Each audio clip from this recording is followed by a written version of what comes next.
this is going to sound a little off-putting to some parents, is if we're talking about significant, disrespectful, and defiant behavior, sometimes you have to break it down. So, for example, if a child is used to, if a common behavior is saying insulting things while screaming, you might just start with just the screaming and let go of the insults. Welcome to the Teen Rockstar Entrepreneur Podcast. Today, we're going to talk about how to raise strong, resilient young adults. And to have this conversation, I have Zach with me. How are you doing today, Zach? I'm good. Thanks for having me.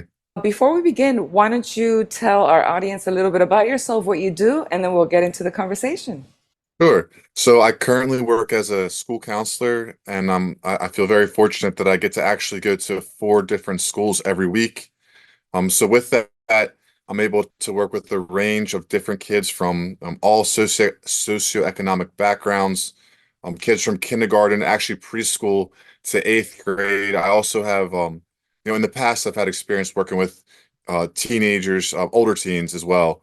Um, and then I'm also I also have recently started a coaching business, a coaching and consulting business where I've been able to use the skills that I developed in my counseling, throughout my counseling career, in in a more of a private way, which has been a great experience for me too.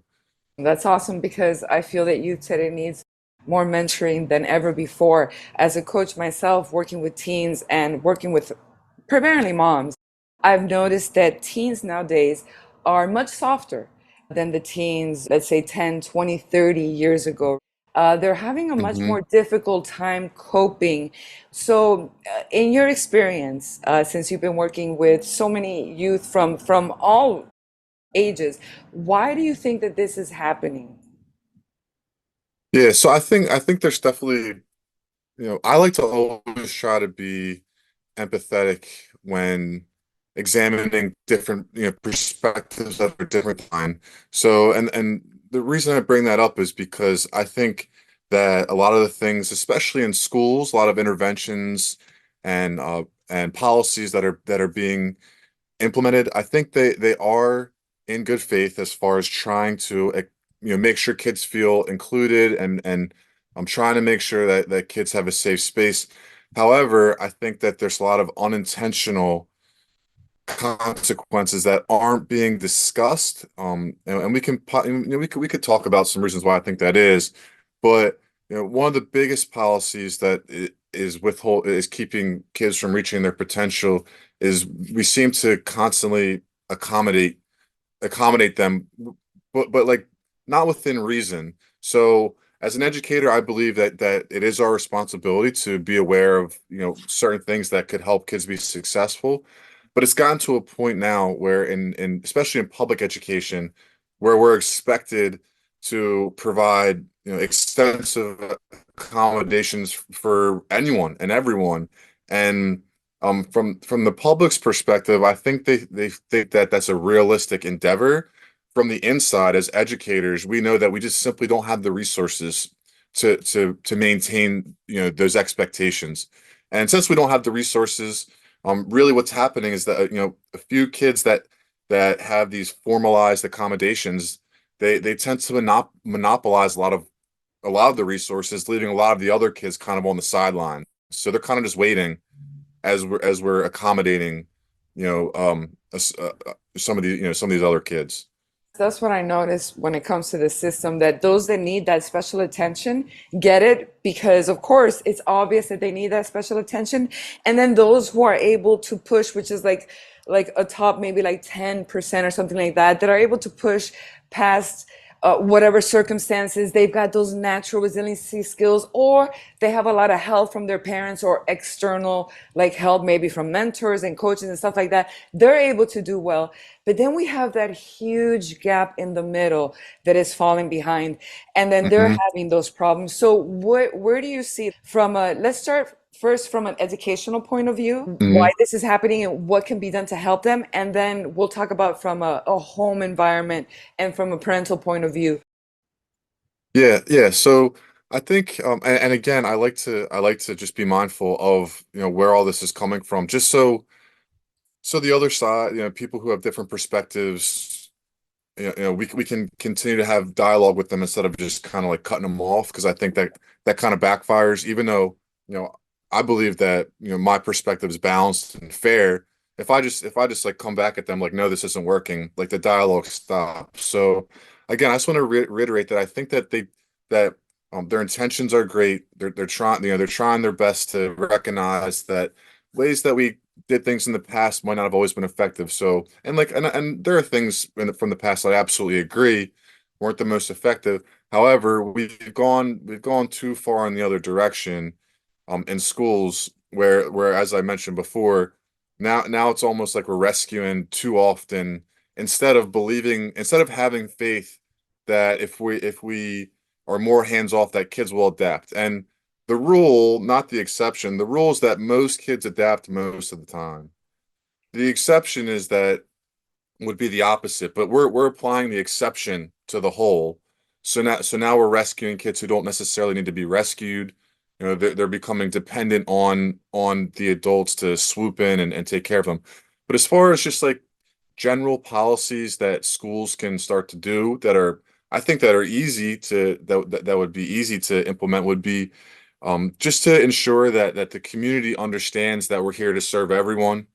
It's not just we're gonna prioritize certain kids. Like we're here as a public school, we're here to serve everyone, and that means that everyone um should have access to the adults, not just a few kids that require constant accommodations. And I think this will be upsetting to a lot of people, but I think that means I'm just being very clear and upfront that there's just certain things that we just can't accommodate. Like we just don't have the resources to meet those needs that the public expects us to meet. Again, and the intentions are great, but um, so I think it's just at some point schools are going to have to take back their school from um honestly from the state and just say like, look, here's the deal. Like this is what we have. This is our staff. This is what we can provide.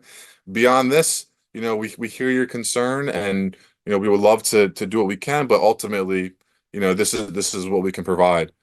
I understand what you're saying because, from my understanding, when it comes to school funding, if you're going to fund a program that you're going to bring in externally or you're going to introduce a new program into a school, at least a 10% of what it is of the students have to fall into that category for that funding to be considered appropriate.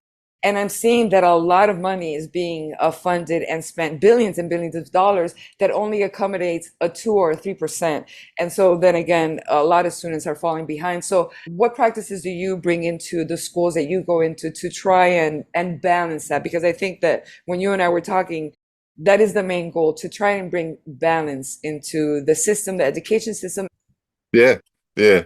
So I'm going to speak from the public school lens. I recently started my current position. I go to four different Catholic schools, and since they're able to be a little more in control of how they approach things, but from a public school lens, the biggest thing that I contributed as a school counselor was I tried to change the way in which people viewed my role. And the way that I did that was instead of prioritizing like individual and reactive services, I was more preventative by going to the classrooms and doing like class-wide lessons so that every child had access. So that was the big, I think, and I do think that that's a big way how we get out of the trap that we're in right now is if mental health professionals, whether it's a social worker, or a school counselor, especially school counselors, if we are more visible to the entire school and we're not just seen um as strictly reactive. Now, sometimes we are, like it's part of the job, but I think that would also change the way in which we view mental health too. Whereas, we're casting a wide net. Here are some skills that everyone can use regardless of where you are in your life. Um, Take some time, try to implement them. Their choice ultimately, like try to implement them to build some resilience. If you're still having a difficult time, then we can talk about more focused services like group counseling or individual counseling. So I think we just in public education we call it tier, like there's tier one, tier two, and tier three. Tier one is every student, so the entire school, and I think we got to focus more on tier one services where it's like every child is having access. Yes. And so this tier one service, what would it look like for you? Because I have a vision in my mind of what a perfect school would be. But what do you think this tier one service would be? Because I have this saying, prevention before punishment. I think that Yep. if we had that system set up where we're teaching these, what you call soft skills or executive functioning skills, we could prevent a lot of the problems that we're seeing in tweens and teens today. So what does that look like for you?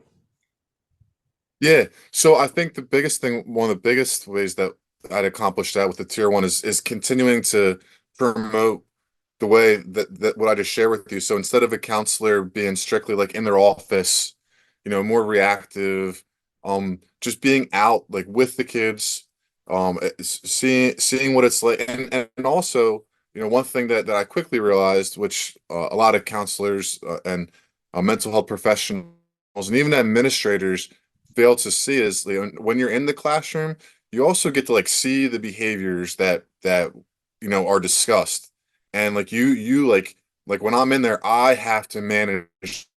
So it's not me like just telling the teacher like just do this without having the experience. So I have the experience from being with those kids, and that's really critical too um because something that is becoming a trend is mental health professionals, administrators telling teachers, telling parents what to do, but they don't necessarily have that day-to-day experience with the kids. So it sounds great in theory, like, try this, but then like when they get in there, it's like, oh, well, maybe I didn't really think about this or I didn't think about that. But to answer your question as far as, what I think we can do to have that tier one vision would just be making sure that every child has access somehow instead of being more reactive. So like you said, be preventative, be proactive, equip every child with basic skills. And then if they still, for whatever reason, are having a tough time, then we can talk about more focused services. Exactly. So, what are the troubles that you see mainly at the schools that you go to that youth experience? Yeah, so this would again, majority of my experience is public school. That's about 6 years. I've been with in my current role for almost a year now. Uh, So I'm speaking mostly from my public school experience. However, my current that I go to four different schools that are actually um uh very distinct populations as far as socioeconomic backgrounds. So it's just further data and further evidence from what I was seeing in public school. But one of a really big concern, and this is my opinion, but I do think it's something that isn't talked about, is kids. A lot of kids aren't recognizing their role as a student, and then the teacher's role as the teacher. And it's very blurred as far as like boundaries with the way in which they feel that they can talk to the adults. And then unfortunately the adults, we're expected to somehow meet them at that level, and then now we're unintentionally enabling them. So an example would be, um, I'm just trying to think of a common example. Just like the tone. So everyone has moments, even adults. We get upset. We say we our inflection can not be the best at times, but we're expected. A lot of educators now are expected just to accept disrespectful tone, disrespectful language, talking back, and we're supposed to meet them. Which there is some merit to as far as like, okay, let me see what's going on. But that's not what I'm talking about. I'm talking about day after day after day, and there's no change in behavior. So I would say as far as just recognizing that they're no longer in the home, that they're in public, and like they have to behavior needs to fit the situation. So wearing different hats, like that's something that I've seen that's been a significant decrease since the start of my time as being a school counselor. Um, yeah, that's a big one. But wearing different hats. So, if you have a student that is being disrespectful to the teacher, I'm pretty sure that they're they're doing that at home as well. So why do you think that the school system is now being lenient on this? And isn't that what's creating such havoc in the schools and why so many teachers are feeling frustrated and leaving schools, and we're having this big problem where we don't have enough educators to educate our youth? Yeah. So that's exactly right. So that as far as not wearing the different hat, that there's whatever's happening at home, and of course this isn't every child, but a lot of kids. It's not being made clear that like when you leave the house, there's going to be different expectations. And what happens, unfortunately, when some kids are disrespectful, when they don't take that home hat off and put that school hat on, and adapt to the circumstances, uh, and they continue to display those disrespectful behaviors. Again, as educators, we're being told now to, be more lenient, which is enabling. And then if it continues, the parents, they come up and all of a sudden, schools feel pressure to take the parent side. And then it's just this big vortex, this big, just like constant reinforcement of the negative behaviors. So yeah, absolutely. We are without a doubt enabling these negative behaviors, and we're viewing it as being helpful because we're trying to meet the emotional needs of the child, but essentially we're just infantilizing them and treating them like babies. And then we wonder why when they're all of a sudden when they're 17, 18, they're big now and they're ready for the world. All of a sudden, we're like, well, we definitely can't do anything because they're big and they're disrespectful. You know what I mean? Like Exactly. they're big and they can think more, even though they're emotional, they can think more logical and they can really dig in and fight back. So yeah, it's unfortunate. Yes, it is unfortunate. And I think it goes back to the skills. I mean, look at the world today. We have adults that behave like teenagers. They don't have that self-regulation. They don't have that self-control. They had that impulsive behavior. And I think that it stems from a life of not being able to adapt themselves and develop these crucial skills. I feel really sad for the youth of today, and it breaks my heart for the teachers because teachers are being forced to go along with it, but they're suffering in the long run. So where do you see this going? What can teachers do if they're being told to be lenient, but teens are being disrespectful to them? What can they do to maintain order in the classroom while respecting the teens' feelings? Our feelings are important, and we do have to be intuitive and understand what we're feeling and respond to that. But then again, there is this thing called resilience and boundaries and self-respect and taking accountability and responsibility for your actions.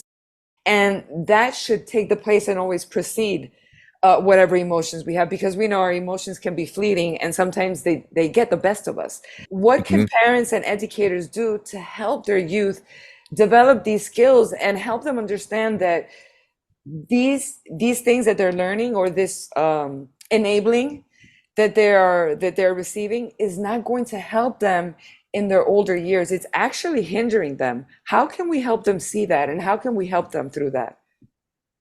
Yeah, that's tough. As a coach, I'm sure you know that if it's not voluntary, so if kids don't want to learn or if they don't want to be receptive, then it's essentially falls on deaf ears. Yes. So I think as educators, it's it's changed, and I'm not saying it's fair, but the the primary the thing that I have had experience with teens is making sure like before there's any content that's being taught, like finding a way to connect with them in appropriate ways. So and there's ways that you can do that for any educators that are listening, that you can do that while starting to establish like non-negotiables or like classroom norms. Like one thing I do, even though it's the middle, not quite the middle, but we're a few months into school. When I go into classrooms with teens, before we even start, I ask someone to remind me, like, what's the one rule that we work on? The one rule is we do one voice at a time. So we're making sure we're being respectful when it's not our turn to talk. And then after that's established and reiterated, then I check in. Is there anything? I'd love to hear about your lives. Does anyone have anything you want to share? As with teens, sometimes they're more private. So then if they don't want to share out loud, I'll have them write it down. or we do incorporate some technology where they can use that. But just recognizing the importance of trying to connect, and through that connection, like starting to make it clear like some of the expectations and the norms instead of just like jumping right into it with like here's the rule, like this is what we're gonna do and I'm gonna force it on you. It's like you know this is one thing that we're gonna work on collectively. Let's take some time to just to connect with each other, and then once people feel like there's a safe connection between the adult and them, then we can talk about the content.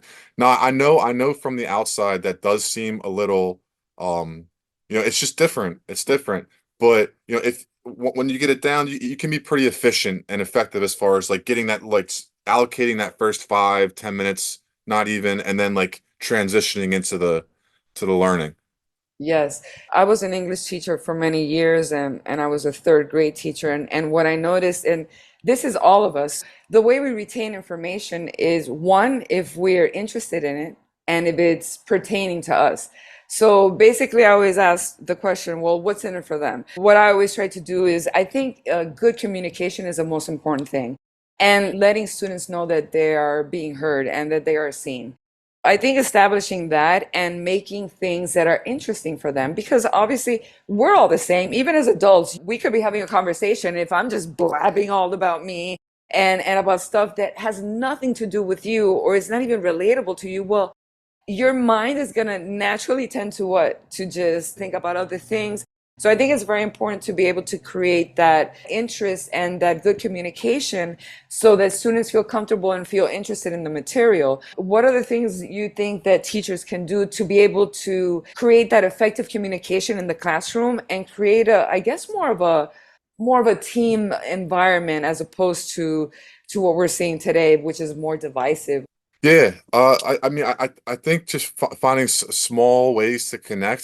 Sometimes we think we have to educators are it's suggested that we have to like solve their lives for them and like make them fix their feelings for them. So just starting with realistic expectations as far as like how you greet them, what your tone is like, what you're willing to let go of, especially with teens.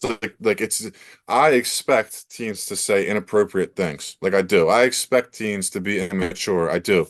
So just, having that a realistic belief that that kind of grounds you. And then now all of a sudden, since I expect that when it does happen, I'm not caught off guard, and I can be more in control of my feelings, and then be more um intentional with how I respond instead of being reactive. So definitely, adjusting your expectations to the situation, especially if you're working a school environment where things are lenient.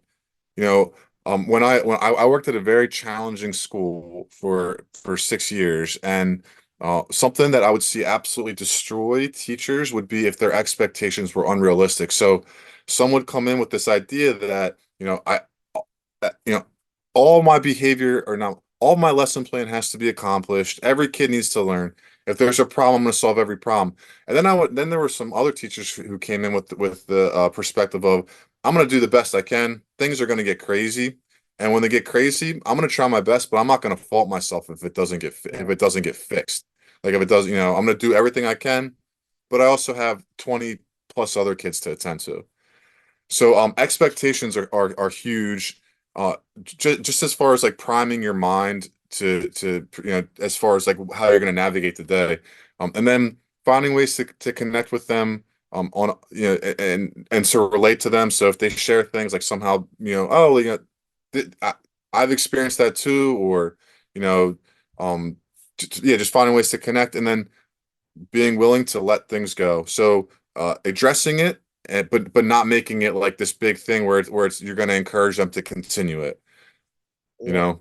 Yes. So from what I'm hearing, that it's also, I guess it it boils down to mindset as well when it comes to the teachers too, that they have to have that Hmm. right mindset and control their expectations and also control their triggers. We all have our past experiences. The grand majority of us have experienced some form of trauma, unhealed wounds, and sometimes we get triggered in certain situations. So I feel like as adults, we also have to step back and think, okay, why am I being triggered? Why do I have to feel like I'm the savior, that I have to run and save everything? Just checking yourself, I guess, before you walk in the door to make sure that you're okay. Right. Yeah. Yeah. One thing just to clear up is that, I'm talking as though this is easy for educators to do. It's extremely hard, and it takes time, and it takes grace, Yeah. and it takes patience, to be able to, and I think we all do need that time when our expectations are unrealistic to reflect and go, this isn't working. Like I got to change something.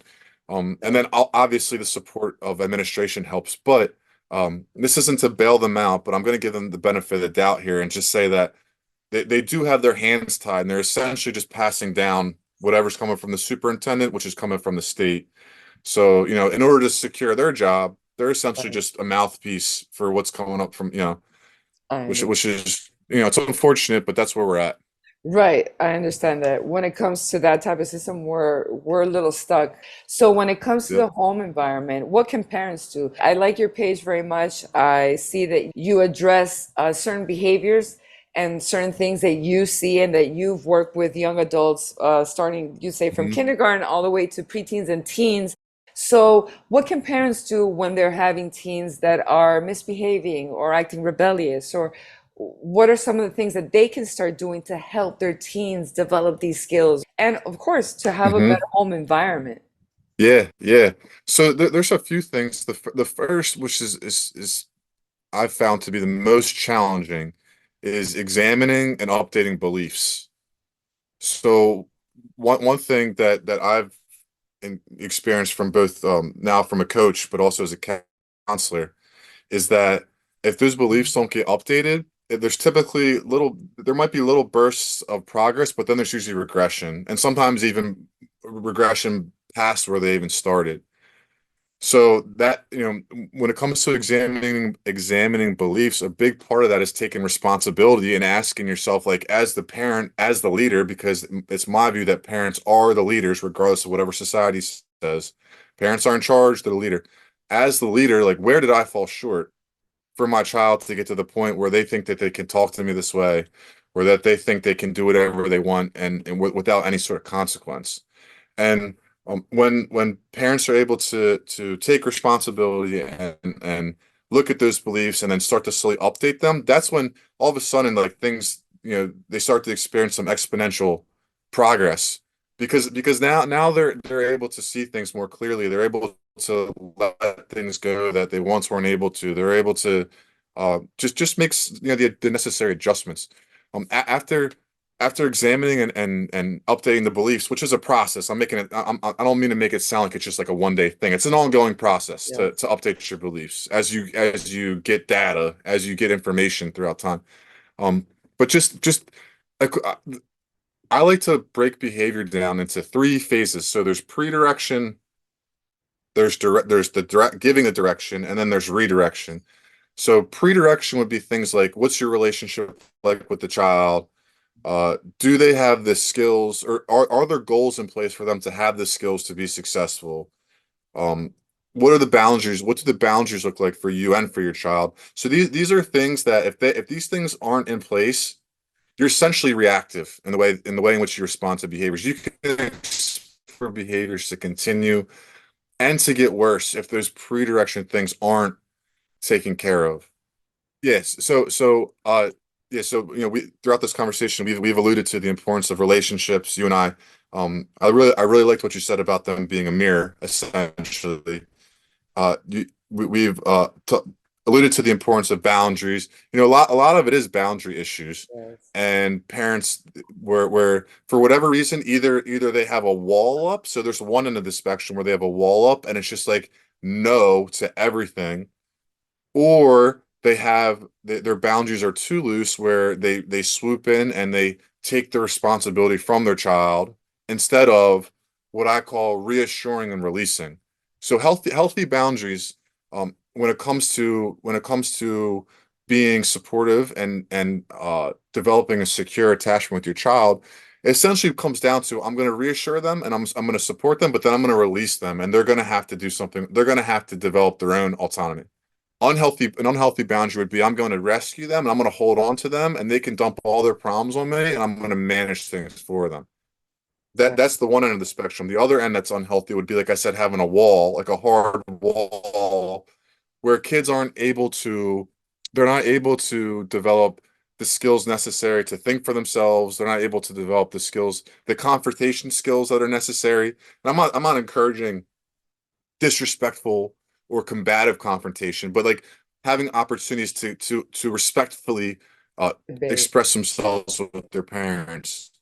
You know, so the thing that catches the eye of a lot of people on Instagram and TikTok is they want the redirection. They want, what can I say to my child when they're misbehaving to fix the situation? That all that does is it keeps you afloat. It manages the problem today. It doesn't fix the problem tomorrow. If we're looking at like healing Yeah. instead of fixing, we got to focus more on pre-direction. So again, boundaries, relationships, skills, goals, things like that. I love that. And I think that is true. And boundaries are so important. And when you were talking about secure attachment, many of us are not aware that we develop different forms of attachment. And when you enable your children and when you do everything for your child and you don't let your child develop that autonomy and independence that he should throughout every stage in life, what you do is you have your child develop a codependent relationship. And then when they go out in their adult life, they have trouble because they can't have healthy relationships based on nurturing, based on healthy boundaries. And so they also have, like you said, when you have the type of parent that on the other spectrum puts that wall, you have that ambiguous, that avoidant type of relationship attachment that also affects the child. So there's so much that goes into the development of a child that parents don't understand, that something as simple as being very soft with their boundaries could create problems for their child when they have relationships in their adult lives. How do you think that parents should handle boundaries? I know that a lot of parents are afraid to set strict boundaries because they are afraid of their child being mad at them, or they prioritize having a friendship with their child instead of being the parent and the guidance. So how do you help parents how to develop healthy boundaries and how to stick to them? Yeah. So there's we have boundaries for all sorts of things. We have boundaries for self-control. We have boundaries for who's responsible for what. We have boundaries for what I will tolerate versus what I won't tolerate. With specific regard to their child's behavior, the biggest a good way of thinking about it is what are you willing to allow in your figurative yard. So a boundary is like fencing in like your yard, your space. What are you willing to allow? So you have some parents who they want to absorb the problems of their kid so their kids don't have to experience any sort of discomfort or pain like you suggest. Like you said, all that does is that just pushes the problem into the future and where it can grow and get bigger and bigger and bigger. So what I like to encourage, what I encourage parents to do, and educators too, is you welcome them into your yard, but you don't let them overstay their welcome, and you make sure that they leave with their problem. So if you have a boundary, it's like a fence, you have a gate, you let them in, you talk to them, you connect with them, you help them maybe brainstorm or problem solve, but then they take their problem off of your property and they go and then now they have to figure it out for themselves. So the opposite would be, I open up my gate, they come in with their problems, they dump their problem and they leave. Now the problem is mine. In the future, I'm going to be managing those feelings and that problem for them. Like you said, it does create a really deep softness um and just really deeply rooted self-esteem issues and feelings of incompetence and it I understand the current narrative where the idea is let's make sure that we're connecting and validating. That's a piece, that's an essential piece, but that's just one piece to the whole puzzle. you know I like to say connect before you direct. So like I believe in validation, I believe in connection, but then it's what are we going to do to set them up for success on their own?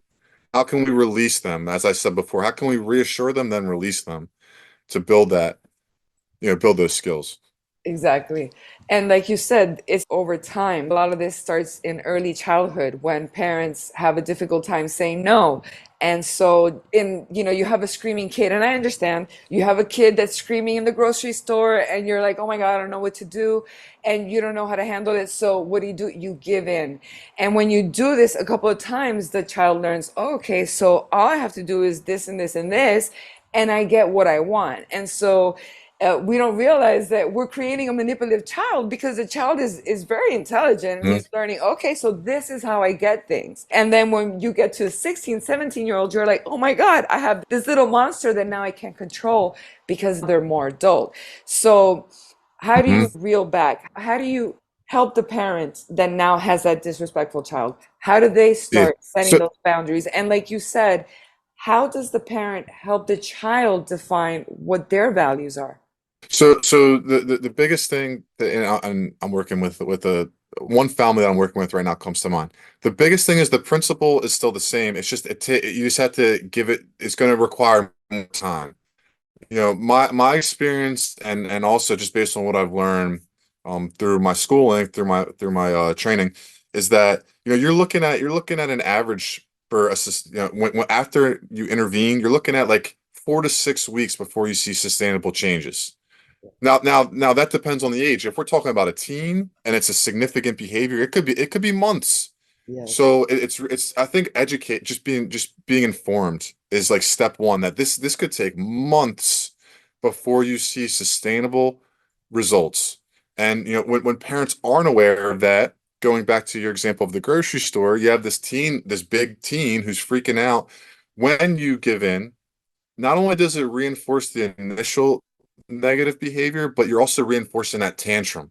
So yes, that intensified behavior, now they're saying I can scream louder and longer if I need to get my way. yes, So that's my biggest for for parents listening, is that the principle's the same as whatever plan you put in place, it will work when you stay consistent. But if we're talking about teens, it just might be the double the amount of time, triple the amount of time. yes, Um, that and something else that I've found to be extremely effective, and this is going to sound a little off-putting to some parents, is if we're talking about significant, disrespectful, and defiant behaviors, sometimes you have to break it down. So, for example, if a child is used to, if a common behavior is saying insulting things while screaming, you might just start with just the screaming and let go of the insults. So, uh, for example, the goal might be, this week, I'm not okay with you insulting me, but we're only going to be focusing on your volume. And when you speak to me with the respectful volume, you make sure everyone understands what that means. Actually, like, let them know. Um, if you speak to me with an inappropriate volume level, I'm going to give you one reminder, and then if you do it again, then this is what your consequence is going to be. You know, I'm going to let go of this other thing, even though I feel very disrespected and I feel angry with it. I'm gonna let it go. We're just gonna work on the volume, and we'll go from there. And after you conquer the volume, then you add in the words. So now they have the volume and the words. So you break it down, and that's really really important for extreme situations, so that everyone can experience some success. Sometimes you do the whole thing at once, and sometimes it is appropriate to do the whole thing at once, but you do the whole thing at once sometimes, and people just feel discouraged. It feels too much. It's not clear enough. Um, yes, so breaking down behaviors is another thing you can do as a parent if you feel like you're behind with yeah. a teen. Absolutely. And all of this is based on neuroscience. Like, we don't understand the processes. And that's why I believe that teaching neuroscience and biology and personal development is so important in the life of a child and a youth, well, in everyone's life, because we don't understand how our brain functions. I mean, just how computers run on software programs, we run on patterns. So your child's behavior might be driving you crazy. But when you just look at it as, okay, they have developed these patterns. I might have aided them in developing them now. So now we have to just find new ways or new strategies and develop new habits to replace these patterns that are not serving the child and they're not serving the house. And the other thing is that it gets overwhelming. So this is why we Mhm. talk about macro and the micro when it comes to business, but the same thing comes when it comes to our personal lives. It's being able to break it down, because when the brain doesn't see any reward or doesn't see a victory, it gets discouraged and it wants to give up. Mhm. So those little victories need to be celebrated. So I love how you said, okay, so you're insulting me and you're raising your voice. So let's break it down. Today, this week or this month, we're going to focus on either your words, or we're going to focus on raising your voice. And remember, this is a pattern that takes time. So give Mhm. it time. It to me, patterns are like roads that you can walk on the sand, and you could very easily with your hands erase your footprints. And there you go. That's a pattern that maybe you had for a couple of weeks and it's easy to replace. But if you have been Mhm. practicing a certain behavior for a certain time, that could be a bridge, that could be a street. And if you've allowed this behavior in your child for 10 years or more, you're looking at a highway. You're not going to break a highway with a hammer. so so it's going to take time, and that's what I tell parents, because they get very discouraged. But remember, this highway took years to build, and now it's going to take Yep. time to break it down and restructure. So that's the first thing that I think is really important, is understanding that. And the second thing, and that I would like to ask your opinion on that, is also on the parent. So like you said, the parent is the leader. He is the figure that is responsible, right, for the household. So I believe that, and this is hard for all of us, we all make mistakes, but if the parent remains firm, if the parent remains calm, if the parent stays here, and no matter what the kid does, no matter how much the kid screams, no matter what he does, throws tantrums, the parent does not fall into that and start Mhm. screaming back at the kid too. If the parent's able to keep his ground, that also helps the child relax, because I believe in frequency, and I believe that every emotion has its vibration. Anger has its vibration, calm has its vibration, love has its vibration, and it's never the same. It fluctuates. If in the household the parent remains and stays in a certain ground, then eventually the child will have to meet him where he's at. What do you think about that? Oh yeah, 100%. So that goes. You're talking about neuroscience with like the mirror neurons in our brains, Exactly. where we tend to mirror those around us too. So that in itself is an effective strategy over time. Again, you do this the first day, the second day, all of a sudden you're staying calm. You're most likely not going to experience results, right then and Right. there. But in time, when that's when kids expect that, they absolutely mirror. And same thing with your voice. If you're yelling, they'll either yell or yell louder, but you continue to talk at a with a calm and firm tone. It encourages them to match that. Something that's also really really critical with this whole process is making sure that you disengage when it's time. So the tantrums pass, whether it's a teen or a toddler. Tantrums pass. They do when kids slowly realize that they're ineffective, they'll stop. Now, what continues them is when parents, adults, when we become reactive and we start engaging when we should have disengaged. And you know so there's different ways you can do that. But just for your listeners, after you come up with that new goal, after you break down the behavior and come up with that new goal, part of the plan has to be disengaging if their negative behavior intensifies or gets worse, to make it clear to them that I'm not, that's a boundary. I'm not gonna. You're allowed to feel angry. You're allowed to be upset. I'll talk to you when you're calm. I'll talk to you when you speak to me respectfully, but I'm not gonna be a part of this, you know? Exactly. I usually tell parents that also being honest is very important too. I know we all have a difficult time with that, but saying, hey, I'm feeling really upset right now. So I myself, as a parent, I'm gonna take a break. So I think that we should go to Hmm. our rooms, and maybe we could come back together at a later time where we're both calm and we can talk about that. And what you were saying about the debate, I like very much. And I would just like to touch on this 1 second before we part ways from this awesome interview. The debate. Just because you don't agree with something that your child is saying doesn't mean that you shouldn't hear them. If it's in a calm tone, you should allow your child to debate you. And I think that that should Hmm. be, I think that should be the rule. So, okay, I told you that I don't want you to use your phone after a certain time. Now your child's going to be upset and he's going to fight you. So I think that there should be a debate. Okay, I feel this way. So tell me why you think that you should have your phone after 10. Also, I think that saying, well, because I'm the parent and I don't want you to have your phone after 10, it doesn't work because as adults, as young adults, we're trying to establish our autonomy and dependence, and we have opinions too. You know, we have a Hmm. say, but maybe spending a little bit more time and showing your child, okay, well, these are the effects of having a phone for like 8 hours a day. This is what it does to your brain. It doesn't let you focus. This is why you feel restless. And if you don't put your phone away after a certain time, this is why you have a hard time going to sleep. So, how do you Hmm. feel about the debate and how do you think parents should handle debates when it comes to their children and letting them speak and hearing them out? Oh yeah, 100%. So one thing, if there's a parent who's concerned about this getting out of control, you can always establish non-negotiables. The less the better. The less the better. Like maybe there's just something that's just an important value that's part of the family that for whatever reason, and that's fine. But ultimately, if the child is showing restraint as far as maintaining their or trying to manage their emotions, they're like you said, they're speaking with a respectful tone, they're using respectful language.